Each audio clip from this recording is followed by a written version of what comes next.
कहानी की शुरुआत होती है पुरानी दिल्ली के एक छोटे से गांव की। उस समय दिल्ली सही से विकसित नहीं हुआ था, न बड़े बिल्डिंग न बड़े शहर थी। उसे गांव के लोग सूरज उगते ही उठ जाते थे और सुबह सुबह ही अपने अपने काम पर लग जाते थे। कोई खेत में खेती करता, कोई अपना दुकान संभालता। इस गांव में एक कोने में था बिल्ला नाम का आदमी का चाय और पकौड़े की दुकान, जहां पर लोग सुबह और शाम जाकर गपशप और बातें किया करते थे। अगर गांव के किसी भी आदमी को ढूंढना हो तो तुम्हें बिल्ला के चाय और पकौड़े की दुकान पर मिल जाएगा। लेकिन इस गांव में बिल्ला मशहूर नहीं था। इस गांव में मशहूर था तो मोहित काका का मुर्ग मुसल्लम।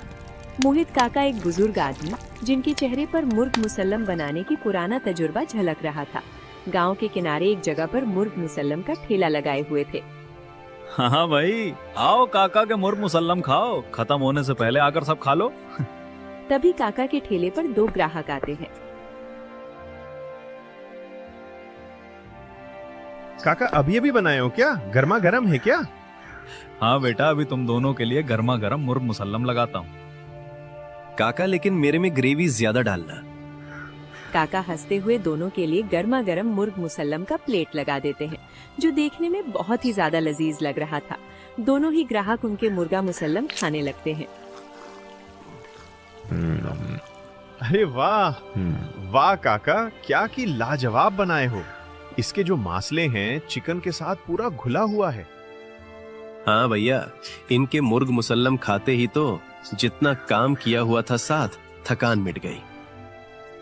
ये तो बस हमारे पूर्वजों के दादा के जमाने का मुर्ग मुसल्लम का कमाल है। और काका एक बात समझ नहीं आता, मुर्गा मुसल्लम तो साबुत चिकन के साथ बनाया जाता है, पर आप इसके टुकड़े टुकड़े करके क्यों बनाते हो? देखो क्या है कि अगर मैं सबूत चिकन का मुर्ग मुसल्लम बनाऊं, कोई भी आप में से एक सबूत नहीं खा पाएगा। और टुकड़े टुकड़े करने से इसके जो मसाले हैं चारों तरफ ले लग जाती है, अंदर तक भी घुस जाती है। इसीलिए ही मैं ऐसा बनाता हूँ। वाकई में ही काका की मुर्ग मुसल्लम थी तो बड़ी स्वादिष्ट। उनके स्वाद के कारण वो जल्द ही धीरे धीरे पूरे इलाके में मशहूर हो चुके थे।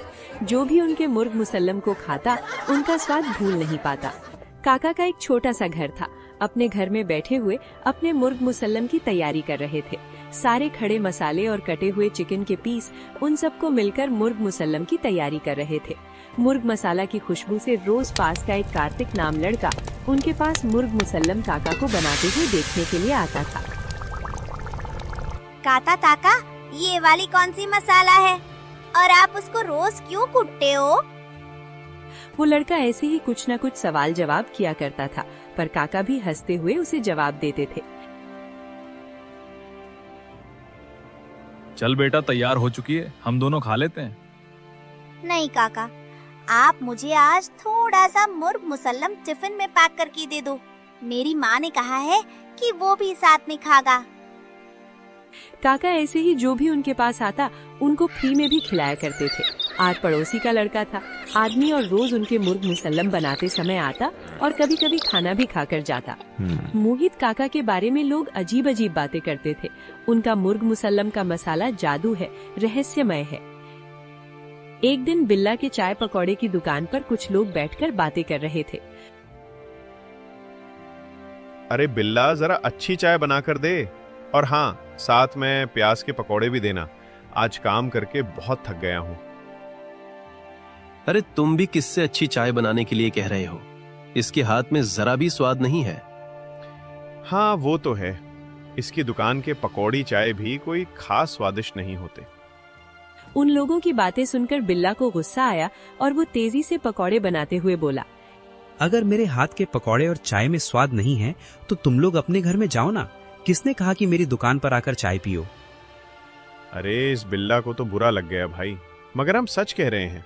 तू मोहित काका से कुछ सीख ले, शायद उनके हाथ का जादुई मसाला तेरी पकौड़ी में भी स्वाद ले आए। कहते हुए वे लोग हंसने लगे।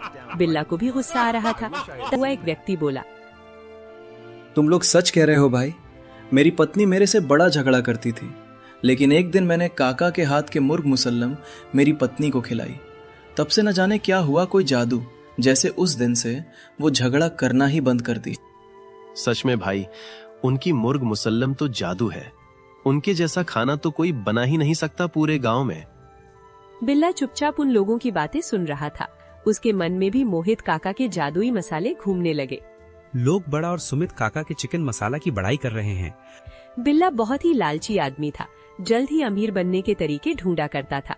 जिसका भी धंधा बहुत अच्छा होता, ये उसी का धंधा खोल लेता। कभी समोसे वाला बन जाता तो कभी मटन वाला बन जाता, कभी बिरयानी बेचने लग जाता। एक तरह से कॉपी कैट कह लो बिल्ला को। बिल्ला उत्सुकता से उन लोगों से पूछने लगता है, आप लोग जो मसाले की बात कर रहे हैं वो क्या सच में जादुई है? भाई तुम्हें हमारी बातों पर यकीन नहीं तो एक बार उनके हाथ का चिकन मसाला टेस्ट करके देख लो, तुम्हें खुद यकीन हो जाएगा। क्या सोच रहे हैं बिल्ला? तू भी कहीं मोहित काका के जैसा मुर्ग मुसल्लम का तो दुकान लगाने का नहीं सोच रहा है?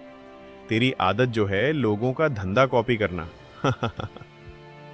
आदमी की बात सुन सब लोग हंसने लगे, मगर बिल्ला को गुस्सा आ गया क्योंकि उसकी एक बुरी आदत थी। वो हर काम में धोखा करता, जो भी धंधा खोलना उसमें मिलावट कर देता और उसको अधिक दाम में लोगों को बेचकर पैसे कमाता। उसका काम ही था लोगों को उल्लू बनाकर पैसे कमाना। उसने ये चाय पकौड़े का भी दुकान एक अमित नाम के आदमी को देखकर ही शुरू किया था। इधर बिल्ला अपना मन ही मन में कुछ खुरापाती बात सोच रहा था। इन लोगों को मेरे बारे में जो सोचना है सोचने दो, बस एक बार वो मसाला मेरे हाथ लग गया तो मैं इन लोगों को अपने हाथ का स्वाद चखाऊंगा। लोगों को चिकन मसाला मिला मिलाकर करोड़पति बन जाऊंगा। मसाले के बारे में सोचते हुए उसके दिमाग में खतरनाक योजना बन गई। बिल्ला अपने घर में बैठा हुआ था, लेकिन उसे नींद नहीं आ रही थी। उसके दिमाग में बार बार एक ही ख्याल आ रहा था, जादुई मसाला। कैसा वो अगर वो मसाला मुझे मिल जाए तो मैं उसे शहर में बेच सकता हूँ। ये मोहित काका तो गांव में ही मुर्ग मुसल्लम बेचते हैं, मैं शहर में जाकर बेचूंगा। मेरे मसालेदार चिकन खाने के लिए लोग लाइन लगाकर खरीदेंगे, मैं करोड़पति बन जाऊंगा। जागती हुई आंखों से उसने करोड़पति के पूरे सपने देख लिए। सपनों में बड़े बड़े रेस्टोरेंट और मसाला बनाने की फैक्ट्री भी बन गई। उसने तय कर लिया उसे उस मसाले का राज चुराना ही होगा, मगर कैसे? लोग कहते हैं कि वो बुद्धा अपना जादुई मसाला किसी को नहीं बताती, कैसे उसके मसाले तक पहुंचूंगा? अब बिल्ला के मन में हर वक्त जादुई मसाले की बात घूम रही थी। अगले दिन मोहित काका ने अपना मुर्ग मुसल्लम का ठेला लगा लिया था। लोग उनके हाथ की चिकन मसाला खाने के लिए आ रहे थे। आज के दिन बिल्ला भी उनके पास चिकन मसाला खाने चला जाता है। बिना कुछ कहे उनका मसालेदार चिकन खाने लगता है। वाह भाई, लोग तो सच कह रहे थे, काका के मसाले में तो जादू है। मैंने ये भी सुना है इनके चिकन मसाला खाते ही लोग सच बोलने लगते हैं। इसलिए बिल्ला चुपचाप उनके वहाँ का चिकन मसाला खाकर वहाँ से चला जाता है।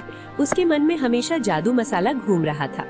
उसके बाद बिचला उन्हें काका के घर पर नजर रखना शुरू किया। वो चुपचाप उन्हें काम करते हुए देखता। उसे कुछ समझ में नहीं आया कि उनके इतने मसालों में से जादुई मसाला कौन सा जादुई मसाला है। इनकी रसोई पर नजर रखते हुए कितने दिन हो गए हैं, मगर कुछ भी समझ नहीं आ रहा। उस मसाले तक कैसे पहुंचूं? वो जो बच्चा इनके पास रोज मुर्गा मुसल्लम खाने आता है, उसी के घर वालों को पूछता हूँ। उसके बाद बिल्ला उसे पड़ोसी के घर में जाता है।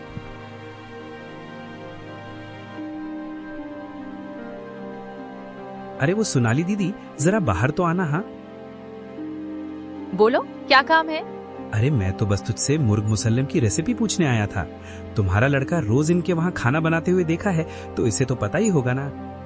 हाँ, मेरा बेटा वाले को उनके यहाँ खाने जाता है और बनाते हुए भी देखा है, पर काका ने कभी जादुई मसाले की चर्चा नहीं की है। मैं रोज पता करने की कोशिश करती हूँ। अगर मुझे पता होता तो मैं खुद का मुर्ग मुसल्लम का ढाबा ना खोल लेती। उसके बाद बिल्ला वहाँ से गुस्से से चला जाता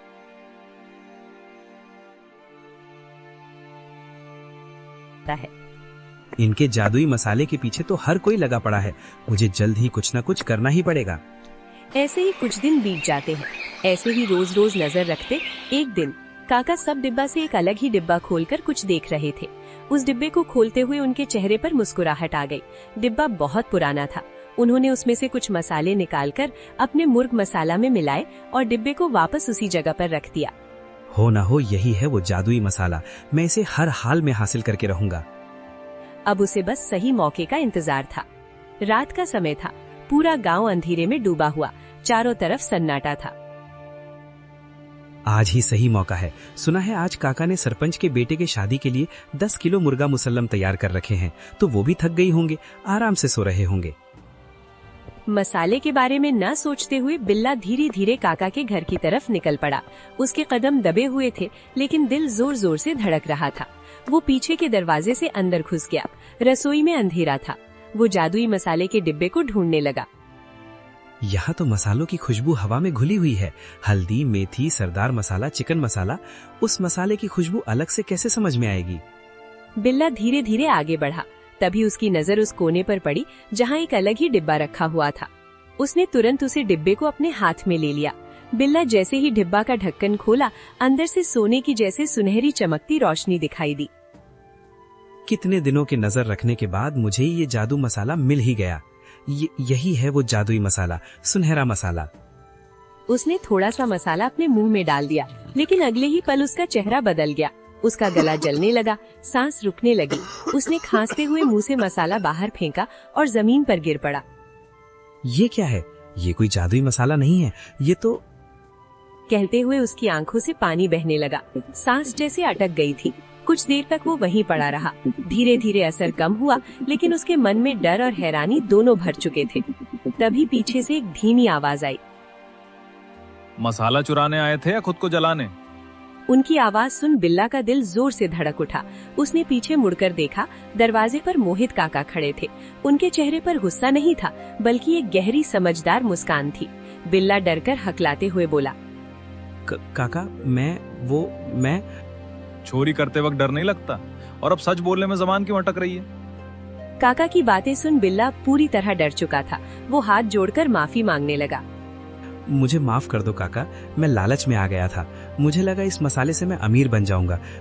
अच्छा, तुम इस मसले के पीछे आए थे यहाँ। तुम्हें क्या लगा इस मसाले के बारे में? मुझे लगा इसमें कोई जादू है। लोग कहते हैं ना कि आपका मुर्ग मसाला खाने से मन हल्का हो जाता है। लोग सच बोलने लगते हैं। तो मैंने सोचा अगर ये मसाला मेरे हाथ लग गया तो मैं भी अमीर बन जाऊंगा। तो खा लिया जादू, कैसा लगा? हाँ, मगर लेकिन ये तो बहुत तेज था, गला ही जल गया।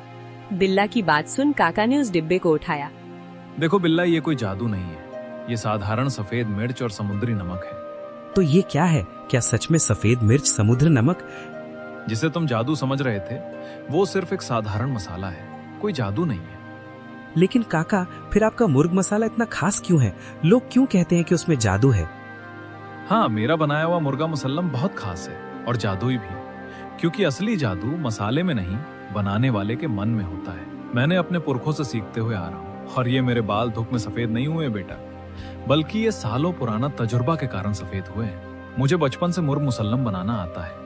मैंने सही मसाले, अच्छे सामान से ही मुर्ग मुसल्लम बनाया, और मैं अपनी जवानी तक आते आते उसे इतने अच्छे तरीके से स्वाद और रगंत में डाल दिया हूँ कि लोगों से जादू कहते हैं। बिल्ला उनकी बातें सुन कुछ बोल नहीं पाया। उसकी नजरें झुक गईं।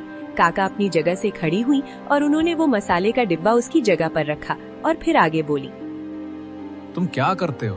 दूध में पानी मिलाते हो, तौल में धोखा देते हो, पकौड़े में मिलावट करते हो, फिर उम्मीद रखते हो कि तुम्हारे हाथ में स्वाद आ जाएगा। ऐसे स्वाद में ही आता है। काका की ये सारी बात बिल्ला के दिल पर सीधी लगी। वो चुपचाप हो गया। उसे कुछ समझ में नहीं आ रहा था कि वो उनकी बातों का क्या जवाब दे। बेटा, जब इंसान ईमानदारी से काम करता है ना, तो उसका असर लोगों के दिल पर पड़ता है। इसीलिए जब लोग मेरा मुर्ग मुसल्लम खाते हैं ना, उनका मन हल्का हो जाता है, क्योंकि उन्हें उसमें सच्चाई का स्वाद मिलता है। काका, मैंने हमेशा गलत रास्ता चुना। जल्दी पैसे कमाने के चक्कर में मैंने कभी मेहनत करना नहीं सीखा, मगर मुझे समझ में आ गया कि मैं गलत था। मुझे माफ कर दो। कोई बात नहीं, अभी देर नहीं हुई है बिल्ला। तुम अभी भी अच्छे इंसान बन सकते हो। क्या मैं अभी अच्छा काम कर सकता हूँ? तुमने भी आपके जैसा मुर्ग मुसल्लम मसाला बना सकता हूँ? क्यों नहीं, लेकिन पहले एक वादा करना होगा। वादा? कैसा वादा काका? अब से कभी धोखा नहीं दोगे और मेहनत से काम करोगे। मैं वादा करता हूँ काका, अब किसी को धोखा नहीं दूंगा, हमेशा मेहनत से काम करूंगा। तो ठीक है, कल सुबह से मेरे साथ काम पर आना। मतलब आप मुझे मुर्ग मुसल्लम बनाना सिखाओगे? हाँ, लेकिन मसाले का सीक्रेट नहीं, मेहनत करना। अगले दिन सुबह सूरज की पहली किरण के साथ बिल्ला काका के घर पहुंच गया। सोचो काका ने उसे पहले काम क्या दिया होगा। काका, मैं आ गया, बताओ क्या करना है? बस तुम्हें मेरा ठेली लगाना है, आके हिसाब देना है, फिर बर्तन साफ करना है, फिर तुम्हारी छुट्टी। काका की बात सुन बिल्ला थोड़ा निराश हुआ। उसे लगा था कि काका उसे कोई मेहनत का काम देंगी। बस इतना ही काका, मुझे लगा आप मुझे मुर्ग मुसलमान बनाना सिखाओगे। शुरुआत हमेशा थोड़े से ही होती है।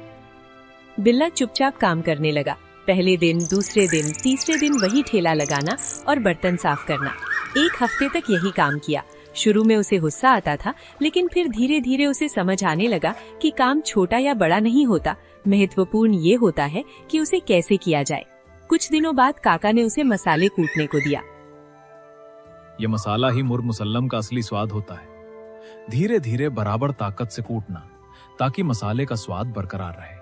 पहली बार बिल्ला ने ध्यान से काम किया, कोई जल्दबाजी नहीं दिखाई, पूरे लगन से काम किया। धीरे धीरे उसने काका का विश्वास जीत लिया। एक दिन काका ने उसे मुर्ग मुसल्लम बनाने को कहा, मगर वो डर गया। मैं आपके जैसा मुर्ग मुसल्लम नहीं बना सकता, गलत हो गया तो कोई बात नहीं, गलती से ही सीखते हैं। काका के कहने पर उसे एक हौसला मिलता है और वो मुर्ग मुसल्लम बनाया।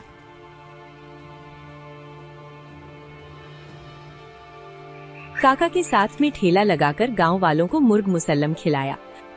अरे भैया, खाकर बताना, मैं काका से मुर्ग मसाला बनाना सीखकर खुद ही बनाया है।